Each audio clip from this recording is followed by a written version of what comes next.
আর একটা দোয়া শেখায় দেই ইনশাআল্লাহ। এই দোয়া করলে রিজিক তো বাড়বেই ইনশাআল্লাহ। আপনার যত ঋণ আছে ইনশাআল্লাহ আল্লাহ পাক শোধ করে দিবেন। বিশ্বাস করলেন না? এই দোয়া শিখাই দিচ্ছি, এই জন্য আমাকে হাদিয়া দেওয়া দরকার। স্পেশালি আমাকে এখন হাদিয়া দেওয়া দরকার।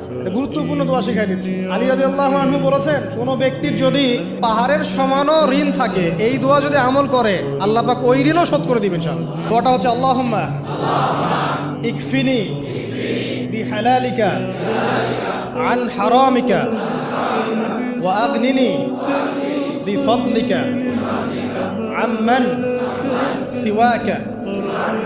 এই দোয়াটা ছোট না, এটা মুখস্থ করবেন, সেজদায় পড়বেন, নামাজের সেজদায় পড়বেন, আত্তাহিয়াতু দরুদ শেষ তারপরে পড়বেন, নামাজ শেষে হাত তুলে করবেন, যখন তখন শেষ রাত্রে করবেন, ইনশাআল্লাহ দেখবেন আপনার ঋণ বলতে কিছু থাকবে না।